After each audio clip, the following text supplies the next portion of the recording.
Yo, you don't know Baruch's HE, high energy out of Sweet Sugar City St. Kitts, representing the Grandmasters Band, your road march champions. And yo, you see on the 22nd of April, it's all about Flag Fest right there in St. Martin. And you don't know, Grandmasters Band, your road march champions will be there representing St. Kitts and Nevis to the fullest. We're on the outside again. Outside again. It's a long time we ain't see the outside. They had us chain and lock up on the inside. Now watch how she rolling it on me. And in other news, the hip-hop show that's going on this Friday at the Festival Village, they just announced that the GOAT that was on the flyer gonna be performing live on stage. Let me show you the video of that too.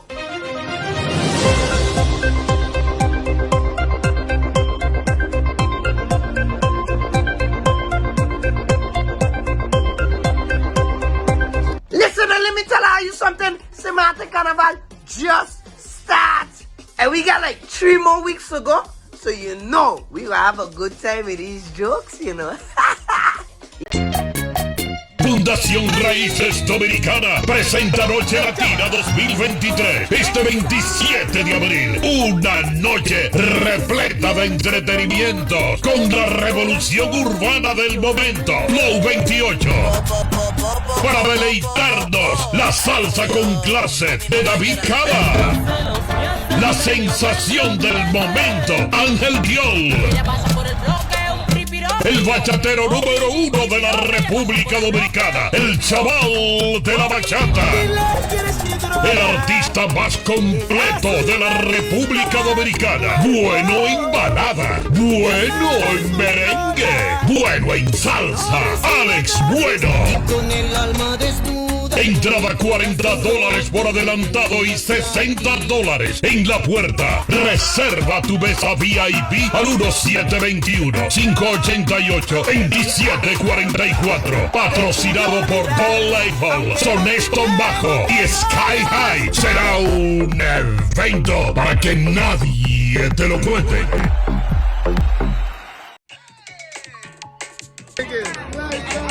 Dog life. Dog life. Dog life is life. Dog life, dog life, dog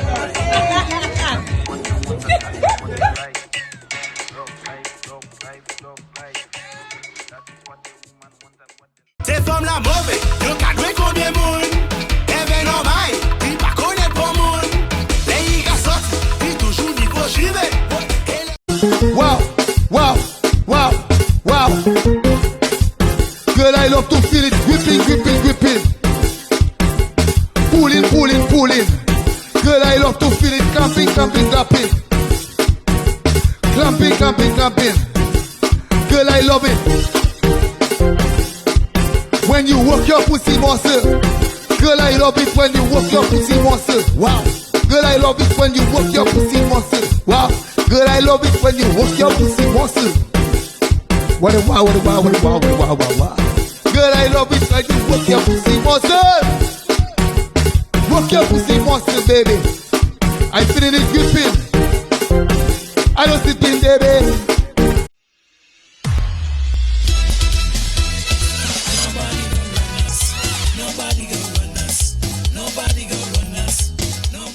My name is Julian Rollins Jr. I would like to invite you on SS Radio every Sunday from 12 p.m. to 1 p.m. The people comes first. People comes first.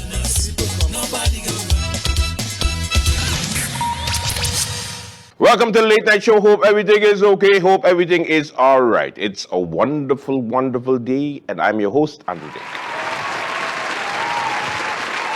Okay, kids, what's happening on the lovely island of St. Martin? We begin with some political news. From what we're hearing, the Congress of the United People's Party looks like it's a little bit in trouble because they can't make up their mind whether they're going to do it or not.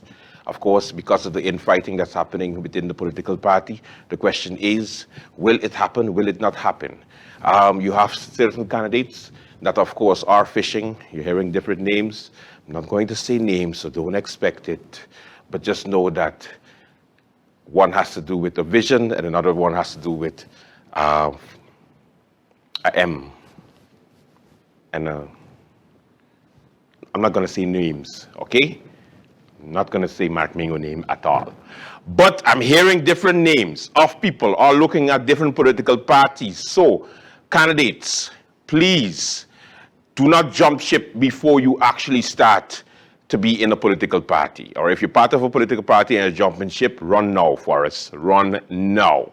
Of course, the Congress, first it was set for, I think it was April, then it was moved to May, then it was moved to June, now it's July.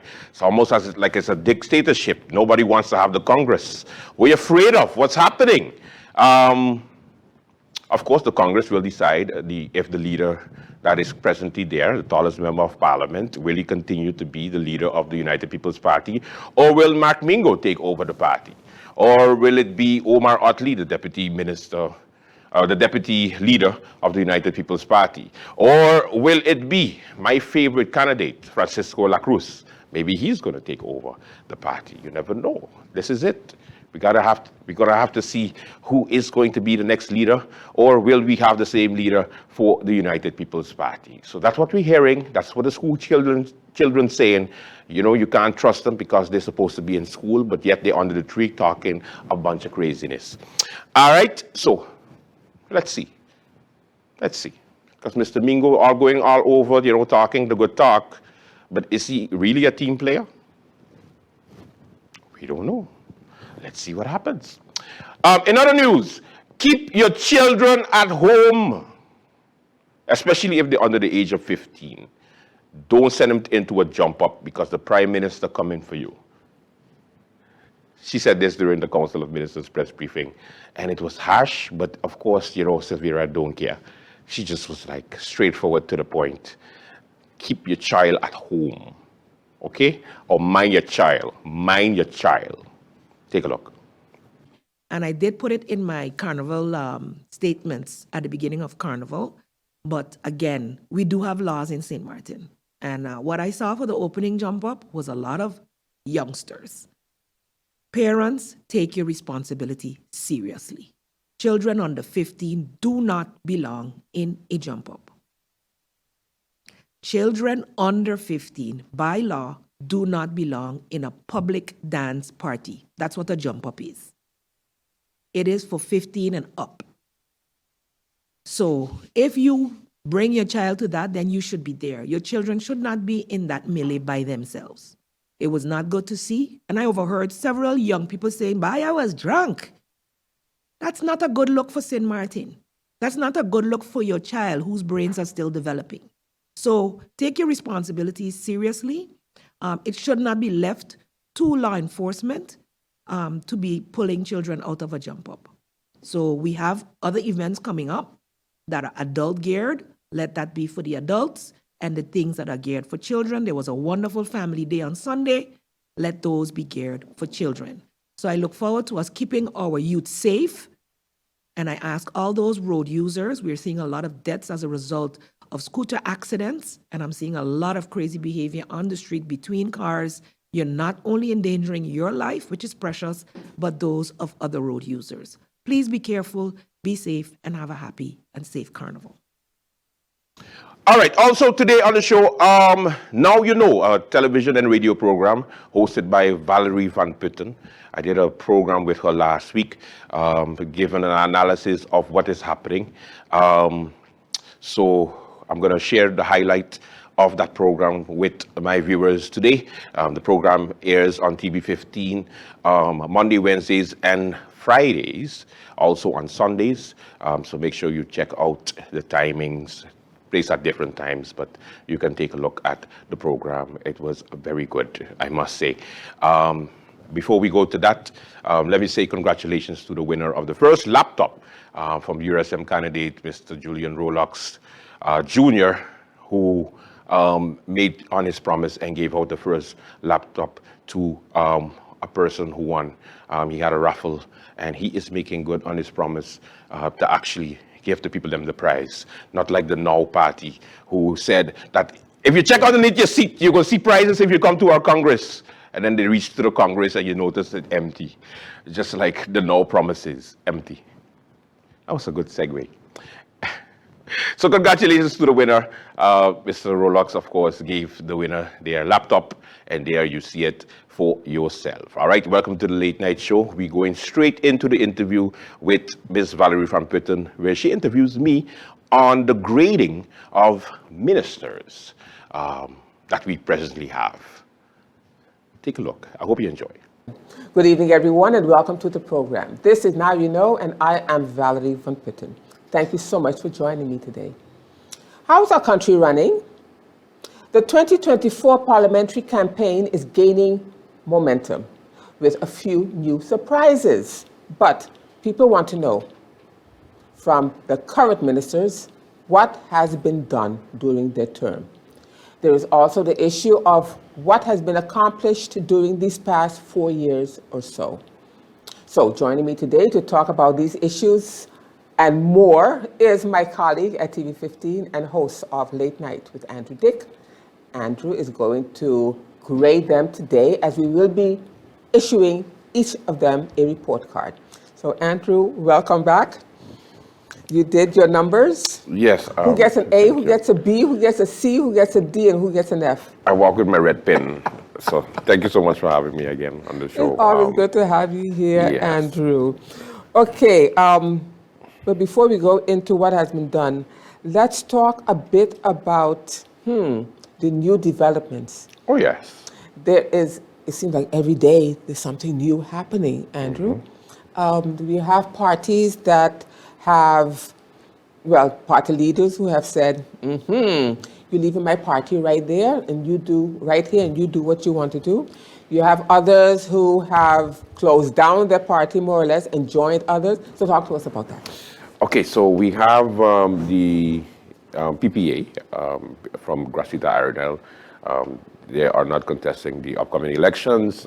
Dr. Anders Gracita Iredell will be joining the URSM of Dr. Luc Messalina.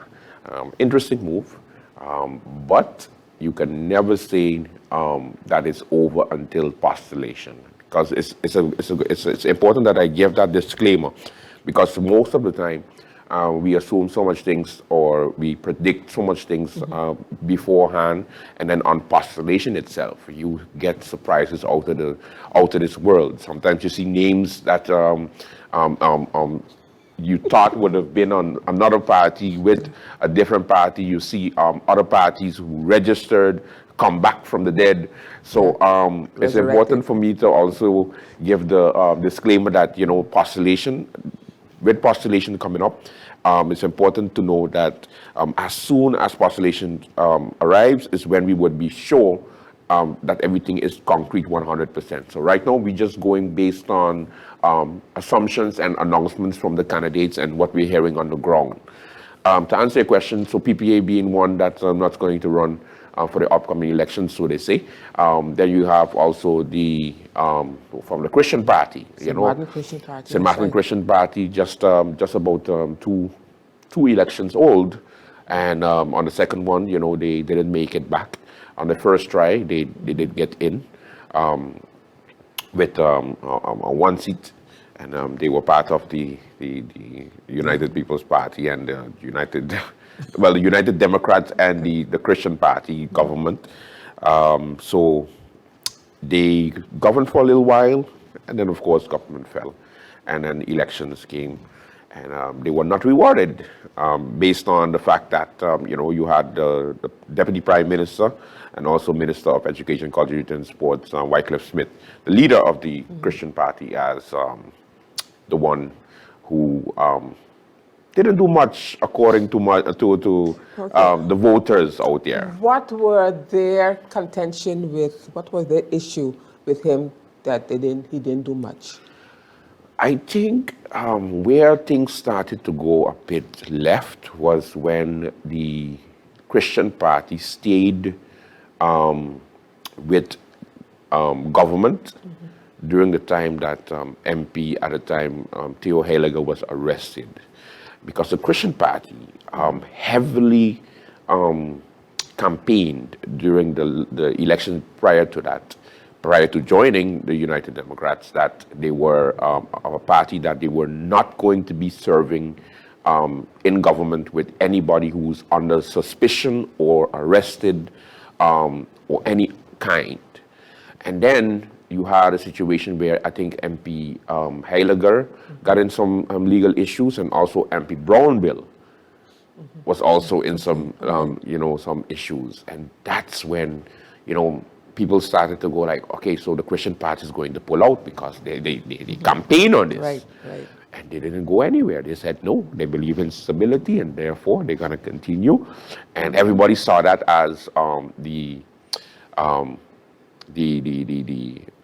good minister being a bit flip-floppy, wishy-washy on the fact that, okay, so first, they didn't expect that from a Christian party. Exactly. Exactly. We are a Christian community, and we believed in him. And then he disappointed us. By doing that and sticking with the government, and he was very, and that's what he campaigned on. And the voters spoke. He did not get back a seat.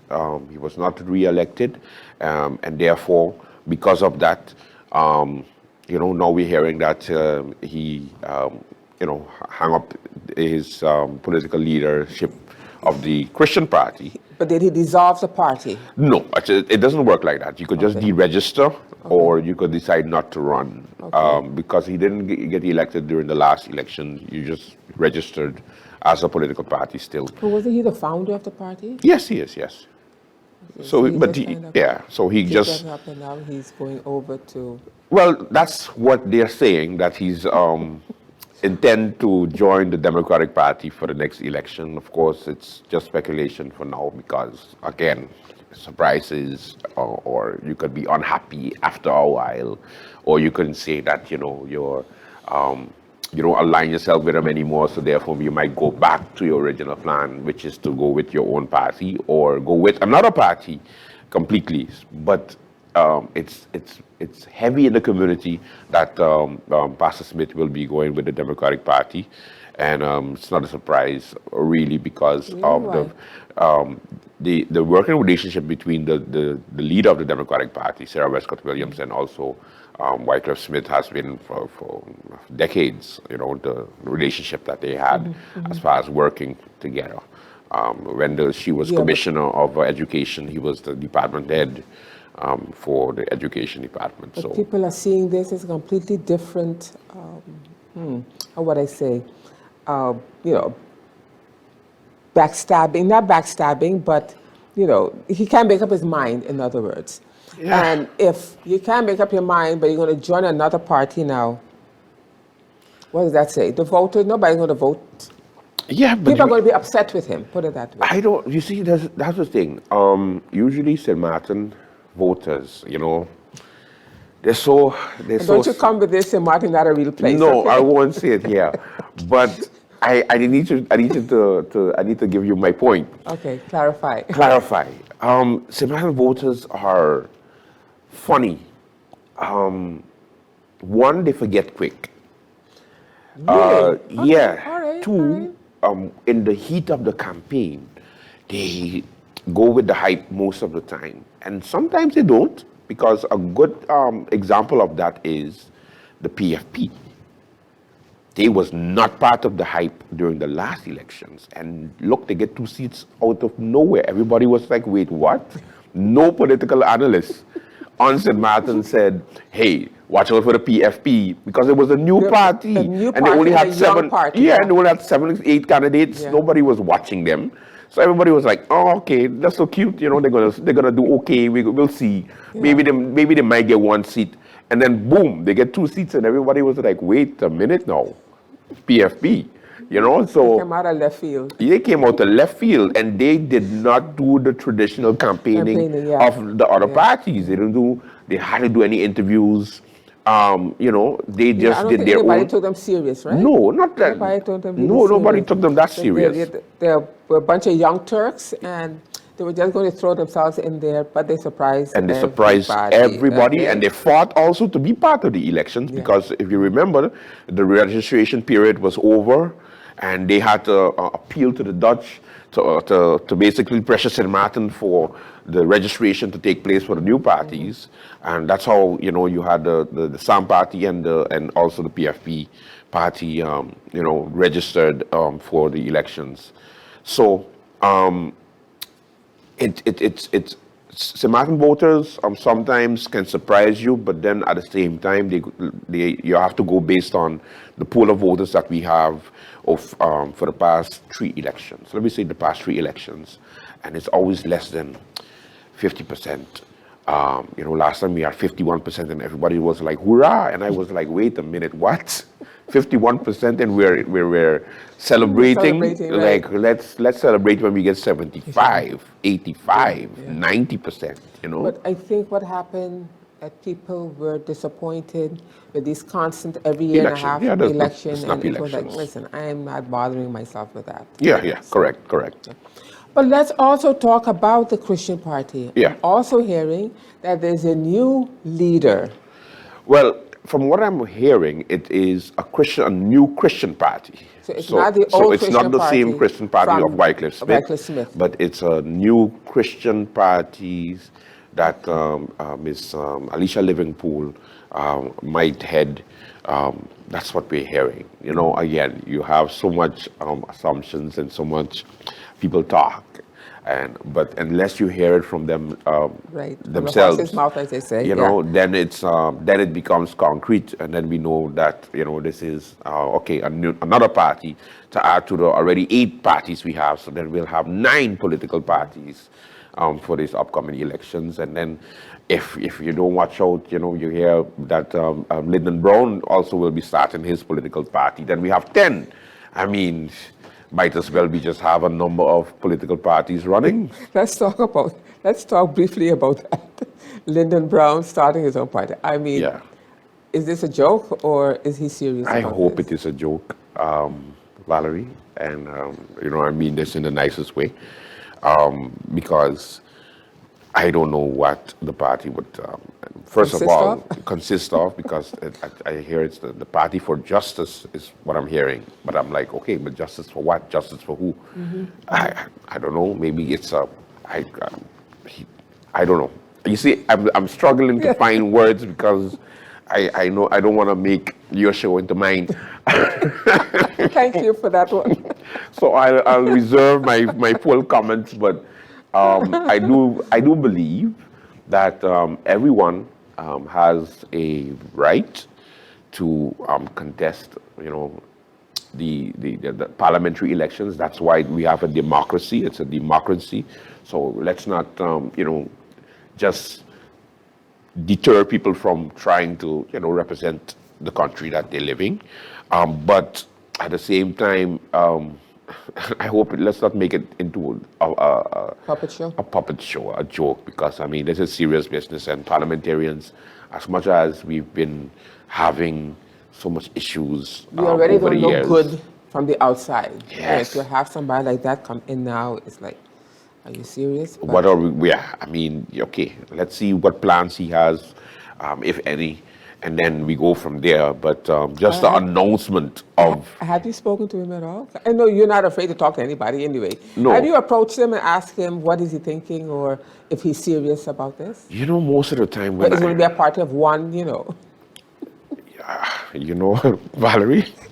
Are you planning on talking to him? I plan on talking to all the parties. The question is, do they plan to talk to me? Talk to you, right? But if he does, then I'll handle him accordingly on the late night, as far as highlighting the different candidates, because we do go on an information mode as soon as the campaigning starts, because of course the fluff pieces have begun. People just talking for talking's sake, try to get as much attention as possible, so that they can get the electorate to pay attention to them. But I always like to remind the electorate of, okay, but let's remember what this person has done. Let's remember. And I guess that's where we're gonna go with this squad. Yeah, so that's a good lead into what is happening now. When is Postulation Day, first of all? Well, usually Postulation Day happens You see, the thing is, because we're so used to snap elections, Valerie, it happens 3 months prior to. But I believe in the law, it's, and don't hold me to that, but I believe it's supposed to be 6 months prior to the elections. Yeah, that's the way we. Coming up, yes, yeah, it's so coming because up there's soon. a registration period, and then after the registration period, then you have the postulation, and then from postulation on, you can start a campaign, start to put on your billboards and so on. But usually, because we always do this snap election business, the Council of Ministers, the Prime Minister then determines, okay, you have 2 months for this, and then 3 months for this, and then elections. Because this is going to be our first normal elections, it's supposed to be 6 months. But otherwise to that, it might be 3 months. Depends on how the Prime Minister who's in charge of that plans it.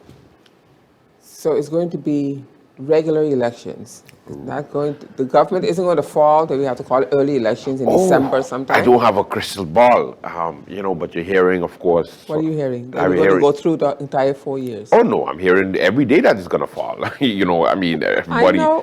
That's one of the reasons why I think we're here now. Yeah. Because of the fact that, people are already, going on programs and already on social media heavily, starting to defend what they've done and what they didn't do or what they're going to do, or giving them another chance. So it's already starting. So I think that the election period is going to be interesting, but it's already started. It's gearing up, like you said in your intro. Okay. So now let's talk. We have 4 years, so now we need to grade them so that we know who we're going to go for come election day. So we've got 7 ministers, 8 actually, but 7 residing here because we're including the minister plenipotentiary Rene Violinas. It doesn't really, how would you say, affect us as much. So yeah, well, he should, but yes, I understand what you mean. You know, you don't see him on a daily basis, so that means people don't really count him. Exactly, Yeah. exactly. So let's start with the highest vote getter, Minister of Romy. Yes. What grade will you be giving Minister of Romy? What has he done? How has he lived up to his campaign promises? And what hasn't he been able to accomplish? Although he still has maybe another 6 months. Couple of months, yeah, a couple of months. My grade for him is a D. Wow. Okay. And why I say a D is because with the highest vote getter, the first wrong move he made as minister was change ministries when he was re-elected. He ran as the Minister of Justice. He then was elected as a Member of Parliament based on the fact that he said he wanted to continue as the Minister of Justice. As soon as he was elected, he then changed seats in the Council of Ministers and became the Minister of Romy. I find that was a deception to the voter because he doesn't acknowledge it up to this day, but most justice workers voted for him during the last elections. Okay. That's every analyst knows that, and that's the reason why he received so much votes, because he was able to bring home the beef for some of the justice workers and get the 50% or whatever percentage that they calculated at a time to the police officers, and they rewarded him by voting for him because he said, "Let me continue, because you see, I can do it." But he had a short time as Minister of Justice. Do you think he would have been an effective Minister of Justice for the past 4 years had he stayed then? That's an interesting question. I don't know. I think so. However, I think he saw the red flags. He saw how difficult it would get. And I guess that's what made his decision to change. I can't speak for him. Justice is not an But easy it's not, portfolio no, it's at not. all. 700 plus workers, you always have to deal with their status hasn't been worked on since 10, and you are inheriting all of this while trying to deal with the safety and security of the country on a daily basis. It's not an easy position for anybody, Yeah. you know? So, He's young. So yeah, so experienced, we yeah. thought that, you know, but he changed. So that's one factor that's the reason why I give him a D, because I felt like it was deception, because, you know, that's where most people voted for you for. And then you just changed and went to Vromi. And you say, okay, all right, maybe he's going to do better there. But then what do we complain about up to this day? It's the roads. And yes, we've noticed that the road situation has gotten a little bit improved after the King's visit. Thank God the King came. But you see, it took only 3 years. They didn't have money. It only took 3 years. They didn't have money. But you know, you have to keep in COVID into consideration. You have to also keep in having to deal with the aftermath and the economy after COVID. So you have to be also a little bit balanced when it comes to their grading, because yes, but then again, during the time everybody was home, you got to fix the roads. That is what I was saying. And I told him, I interviewed him, and I asked him why didn't he use that opportunity during COVID to fix the roads. There was no money. That is what I was told. So yeah, I had to go with that. But where did the money come from afterwards? Yeah, I mean, they find money Yeah. for different things. So for me, that's a bad excuse. But in any case, you know, Front Street still doesn't look the way it should look. there's The many. capital. Listen, up to Coal Bay, you know, there's certain places. You know, there's places that you can see the improvement, and there's places where you can see deterioration. It's really bad, and more can be done. And yes, you know, plans were in the pipeline, and plans are announced, and you know, like Dutch Quarter, let me not even start with that project. You know, that was supposed to continue, and yeah, it's not the minister's fault, but then who do we blame? So, based on the different issues, and also facing a motion of no confidence, having a motion of disapproval approved by majority of parliament also. So he doesn't have much to run on for the upcoming election, but there are some NRPB projects that he can say, you know, that he can take credit for. So I guess maybe that's going to be his angle for the next elections. But yeah, I give him a D. Okay. Minister of Finance, Artwell Irion. I call him the cheapest minister of finance in St. He Martin doesn't history. have money to work with. And that's what makes him Andrew. that's what makes him a good minister of finance. It reminds me also of Minister Richard Gibson, also, because you had the same style, which is spend what you have, not what you do not have. Exactly. I always love that about Minister Gibson, yeah. and also Minister Atwell has the same attitude. They always complain Smart, yeah. that dealing with him is the roughest thing, because Really? even if you have to pay, if government has to pay you 50 guilders, he'll say, okay, I'll give you an installment of 5 months, 10 guilders a month. Is that possible? Can we do that instead of me giving you everything right now? He's negotiating. He's a negotiator. So spend what you have, not what you don't have. Yeah, that's the type of attitude that I like about this Minister of Finance. So I'll give him a B. Okay. Yeah, I give him a B because he was able to keep his nose clean from the inception, from even before when he was Minister of Finance to being Minister of Finance during the last government. So and he did deal with this whole different projects, NRPB set up, also dealing with the pandemic, COVID. Yes. Listen, yes. they had a rough time, SRP, and yes. everybody had to just Tighten their belts. Tighten their belt, and he made sure he tightened it with He was under a barbed lot wire. of pressure. He was under a lot of pressure from the Dutch. You have to give him that. but you know he what I didn't mean? fold. Exactly. He didn't fold. You never hear him complaining about his work. He always shows up in Parliament. He listens to suggestions. You know, sometimes you can say that, you know, he's a bit hard-headed because he likes his way or the highway. There's no scandals less to talk about, really. I think, there was one whereby, you know, I think his family member or somebody was appointed to a board, but everybody was like, politics, St. Martin, small community, you know, that type of craziness. The excuse we always go for. But otherwise to that, Minister Advert Irion, you see, you say it and you're thinking like, okay, yeah. Oh yeah, he's there. Yeah. Yeah, exactly. Okay, because you don't hear anything. And whether that's a good thing or a bad thing, we'll have to see. I think the voters will only find out, will only grade him, whether to vote for him or back on the National Alliance or not. His party in trouble, but himself as a minister, I don't think so. Do you think he'll continue running on the same party? That's a good question.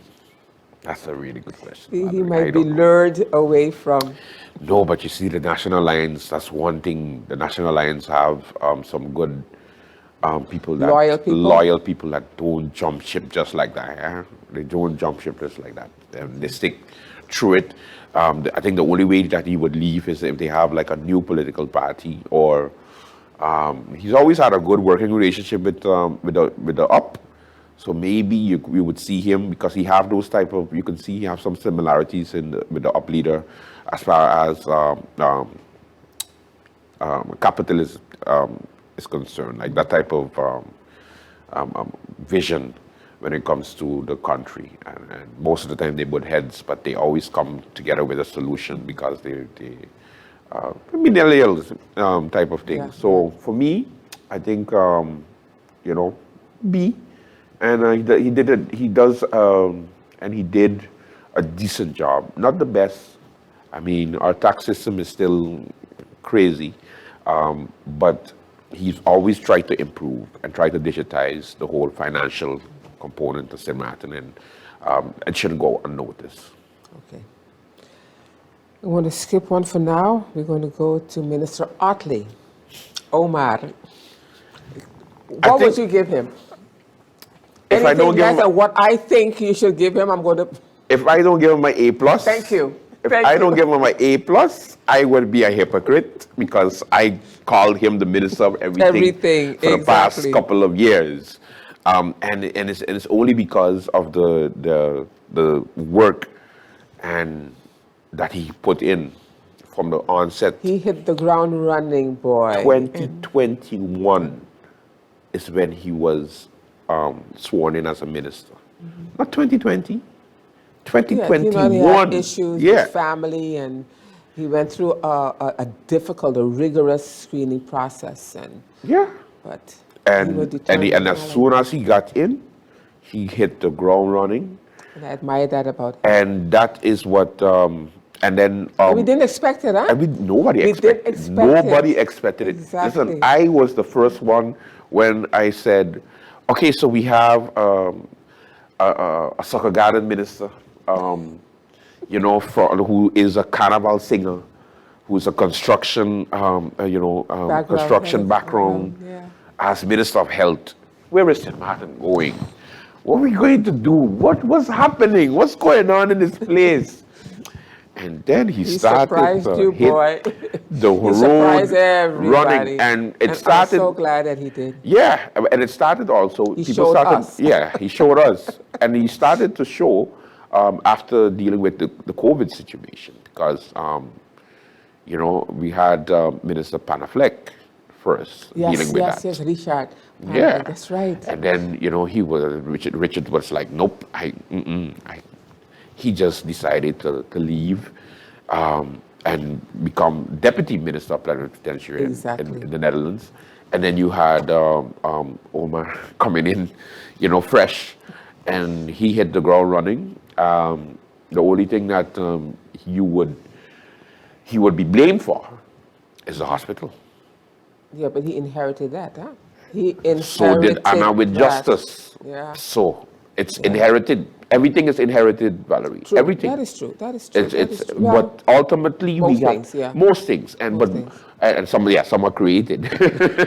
But the hospital, the only thing that I butt heads with the minister with is shifting the blame on, but the timeline, and I just get in and Inso and Finso and Iggo and all kind of different names. I getting so confused with the different names of contractors and who have a bank account, who don't have a bank account, who has to get paid, who can't get paid. But the Need hospital, more material.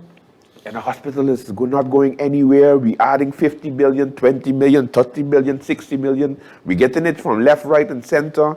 But then when you pass there by the airport, by the hospital, nada. Nothing's moving. And you're like, You okay. see 3 or 4 people outside there now. You're like, okay, but they didn't just recently sign a contract. They didn't just recently got extra money. They didn't just recently got approval from this. And you're like, okay, let's wait a little bit. We wait a month, 2 months, 3 months. Then a little press release come over. Okay, we added a little bit more cement. Yeah, but no blocks. Yeah, we're not seeing any type of, concrete work. Yeah. concrete work. You see? That's true. That is what he's gonna have to deal with during the election campaign, because his political opponents don't have much to deal with when it comes to Minister Otley.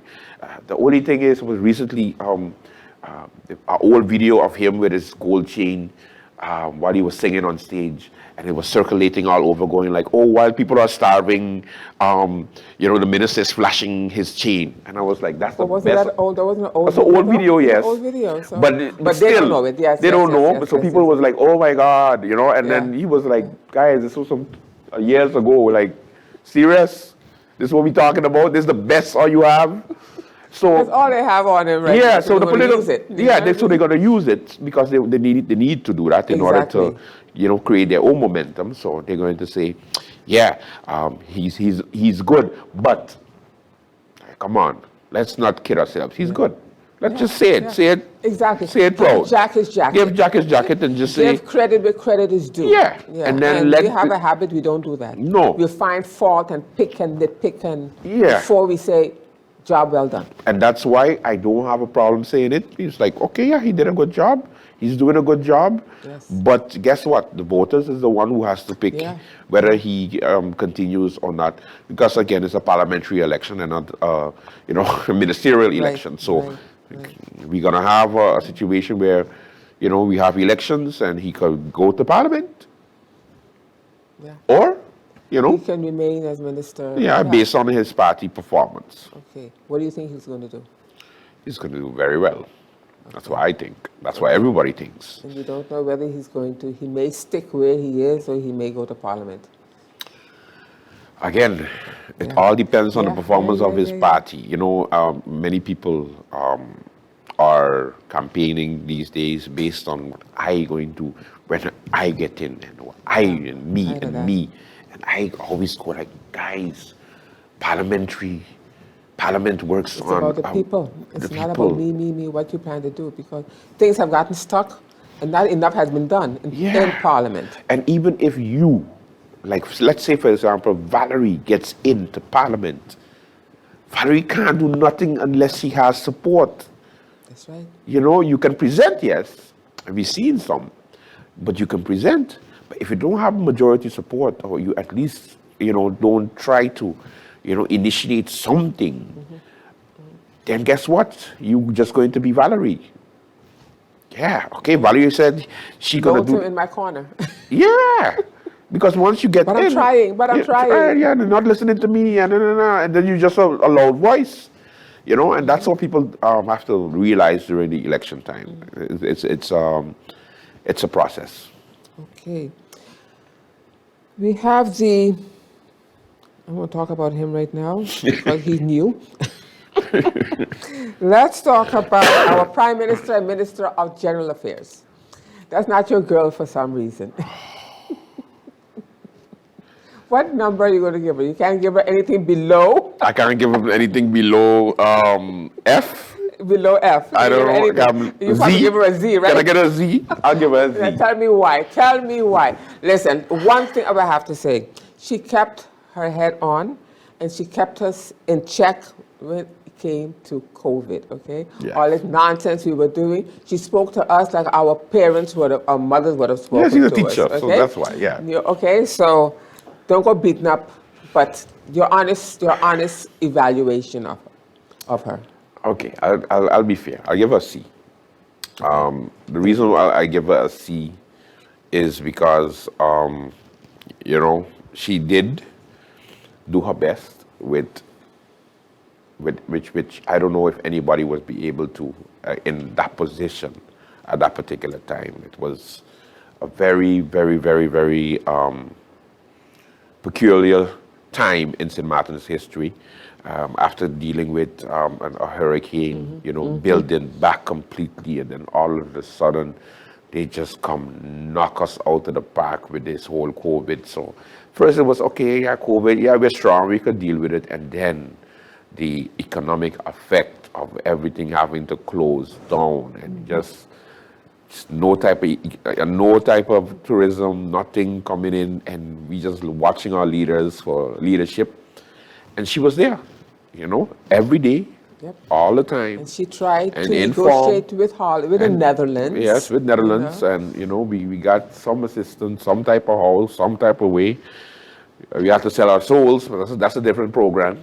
We had no other choice. Yeah, but we had no other choice. Yeah, at the time, then we borrow and we borrow and we borrow. Said no, you know. Yeah. That's why she was there, and she had to say, "Listen, I want to be strong, but I've got how many? 50,000, 30,000 people depending on me. Yeah. You know, so I have to do something. They had to do something. Because we need to pay bills. Yeah. So I mean, dealing with the COVID situation is one thing, but then they have some failures that I have to mention, which is the fire department, dealing with the fire department and the function book. No, the function book of the fire department up to now hasn't been finished. Up to now, haven't been finished. You have the situation of her dealing with the country packages, the coho. You know, that's disappointing. You know, that is something that the Dutch always try to ram down our throat. Yeah, but you know, you have to be strong in certain aspects. Sometimes no means no. Don't not say no and then go like, okay, well maybe, but then based on Parliament, and then you agree to it, and then Parliament has to be the bigger person and go like, no, Silveria, no, and then she would have to go like, sorry, Parliament said no. So for me, you know, there's certain aspects that she's very strong in, but there's certain aspects that can be worked on. And the way that she handles people, her management style, is what most of the time people can't stand. Because you can't talk to me like I'm a child and I'm a grown person. You know, I'm an adult. I voted for you, miss. Don't talk to me like I'm a child, you know? And it comes across very condescending. The teacher in her. And then that's the teacher. You see, and that's where we're going to go with that. But, I mean, Valerie, still, you have to be able to be relatable. Being Prime Minister is being Prime Minister. Yes. Yeah, you have to be more approachable. More approachable. But you know how we can get? Yes. I voted, I put you there, and I want this, and I want that, and I want the other. Yeah. Then you want to come across and do what's supposed to be done. Yeah, you know? But you know, it comes with a position. You know, it comes with a position, and I think that she did okay. She did okay. You know, I'm not. If I had to compare with Leona, for example, our former Prime Minister, I always go like, okay, I take Silveria over Leona any day. Yeah. Yeah, any day. Because at least Ms. Jacobs doesn't take anything personally. That's one thing I love about her. Yeah. That's one thing I love about her. She does not take anything. And when I say anything, she has a broad back. She has a strong back. I think she has the whole causeway back because and it's so long because it just keeps on going because I'm like, whoa, how much, it doesn't matter what happens. You know, she would just come, shake your hand, say hello, walk in with her head high, address whatever situation you think you want to address, walk back out and say goodbye. See, you gotta admire that. I do admire that. So without her faults, for that. Okay. yeah. So without her faults, she has that. But as a leader, again, relatable. You need to be relatable. We have to be able to talk to people like they are persons, not like they're below Children, you. And that is what I think is gonna be a big de facto in the next elections, especially since if she plans to lead the National Alliance again for the next elections, which I think she will. She will? Do you think she'll get in? Yeah, it depends on the Congress. They have a Congress in June coming up, so I don't know how that's going to go. They have a number of persons that want to go up for leadership, so we'll see how that goes. But she might want to stay on as leader, or she might say, okay, if anybody else think they could do it better, come on up. Because she might be tired of it and go like, you know what, let me go back to teaching and forget all of this. Yeah, she's had 4 years. 4 years. Yeah. And it hasn't been an easy 4 years. Oh, no. Yeah. I all. can tell you, it hasn't been easy at all. Okay. Let's talk about, we have to get to our Minister of Education, Culture, Youth and Sports sooner or later. Let's get to him. Let's get this thing over with. Let's pull the Band-Aid off. I call him the Minister of Nothing. The reason why I say that is because you hear nothing comes out of the Minister of Education, Culture, Youth and Sports, and he's been able to keep his head down. And I don't know if that's a good thing or It's a not bad a good thing. thing. Because We're talking about education here, talking about schools here, about children being displaced here. That was my biggest thing, you know what I mean? yeah, You're not here. When you're going to start putting the schools together so that children can get back into their classrooms. Correct. They're all over the place. All That's my over. biggest beef with him. yeah, it is also mine, especially his way of handling the special education also. That's also Yes. very dear to me. Yes. And I thought that with the completion of the Prince William Alexander School, we would have. Is it actually completed? No, it's not. You see, it hasn't even. So what is a It's hold like up? 30%. Do you have 30% It's completed? like 30% completed. Wow. Yeah. If you go to St. Peter's and you go there to look, you'll be like, wow. Do you have any idea? Have you asked? Have you investigated Many times. as to Many what is the hold up? What is the hold back? Right Why now, it's hasn't been the completed? contractor. The contractor received the bid. Then afterwards, it was COVID. And then after COVID, it was the war in Ukraine. So materials gone up, yeah. and they need more money. But however, they received money already. It's a back and forth between the contractor and I keep asking the contractor, education cousin minister. of mine. Yeah. That's the same one, and I can't get a straight answer. Yeah, the same thing. Yeah, yes. Like, it's frustrating. It's very frustrating because So before I have to go curse somebody out, and call them all kinds of names and just walk away. you leave it alone, right? Yeah. But I don't leave it alone because I go like, listen, this is taxpayers' money that has been paid for over so many years already, and up to now we can't even get a finished school, and that's just one. We even talking about the others. We're talking about school repairs. There was some that was done under the NRPB, and I'm sure he's going to take credit for it for the election time. But if I had to grade him, I'd just give him a D. I give him a D. You're being nice. Yeah, You're I'd being give him- nice. Yeah. Because he smiles. He smiles. He smiles, But, my other issue is with the Prince William Alexander School or the children, the most vulnerable, more so than the regular schools, the most vulnerable are being. Where are they now? Right now they're in Belvedere. 'Cause All I of have a them son- are in I have a Belvedere? son that goes there, yes. So they're in Belvedere. Okay, all right. And they're sharing the school with the Martin Luther King School, which is crazy. Oh, that's where the Martin Luther King So School some was. some Okay. some of the classes students, okay. upstairs of so we have special need kids with also just the regular students from the Martin Luther King School, some classes. And they no matter what, even though they say they don't mix, they do mix because they're in recess. You have different times. I mean, at the end of the day, you're mixing up two schools in one. One is special needs, one is regular. And no other solution could have been found. Yeah, I mean, you know, only when we're in the seat is when we would know. Yeah. But I think better could be done, or at least in time. But you had the time. You were elected as the Minister of Education, Culture, Youth and Sport on that as soon as we started this government. So what's the excuse now? Accomplishments. Okay, you also did $1 or a guilder or 50 cents. I can't remember a gas levy for sports to collect. It was put into place. It was affected. Nothing after that. You hear nothing. I asked during one of the press briefings if he had a number of how much has been accumulated up to this day, because I think it's only been a year that his gas levy, because only when I call him out on it and I remind him that, hey, remember when you said this? And then I prayed from his press conference saying that if I become minister, I will introduce a gas for sports. And he said, yeah, he'll get back to me with the numbers, and up to now I'm still waiting. This was like a year ago. So I think he's gonna do this next election. One, I don't see him going with the National Alliance again, because I hear that there's trouble in the camp.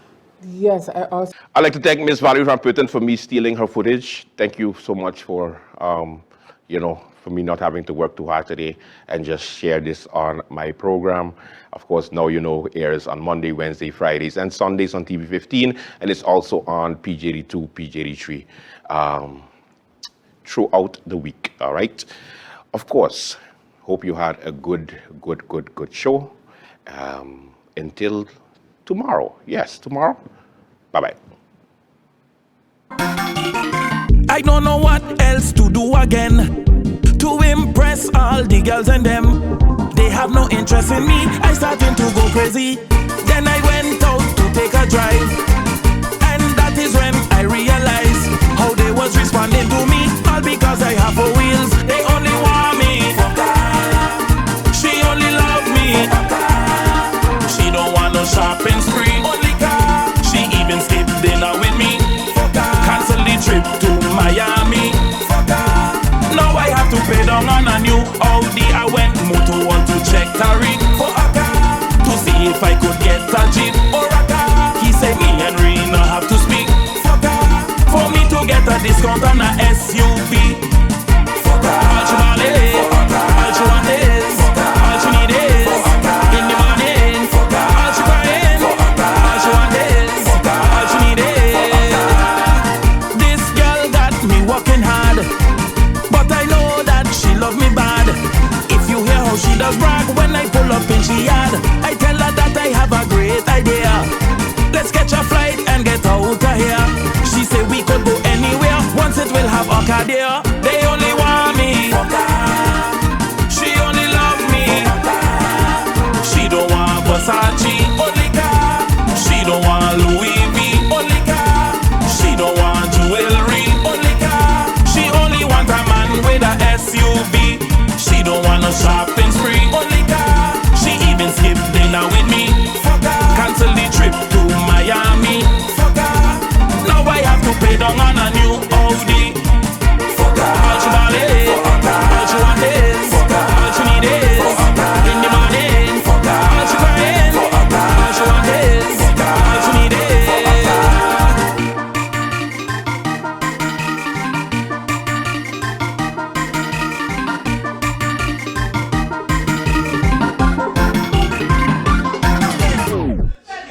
Yo, it's your girl Steph London, and I'm going to be live for the first time in St. Martin at Festival Village on the 21st of April. So make sure you get the tickets, because it's going to be lit. It's going to be shut down. You already know what we do. I need all my bad y'all, all my bad man, them come out. Baddies only come. It's time SXM presents a grand fundraising raffle taking place on Sunday, May 28th. The grand fundraising raffle. Get your tickets now for only $10. The first prize is a 55-inch smart TV. Second prize, a hotel weekend stay. Third prize, a Samsung phone. And the fourth prize, a 100 Gilda shopping voucher courtesy of Carrefour. It's going down on Sunday, May 28th. The fundraising raffle. Tickets available for only $10. Proceeds will go towards a back-to-school program. Purchase your tickets at Creative Juices or from any of the members. Call 556-5181 or 523-8272. It's time SXM.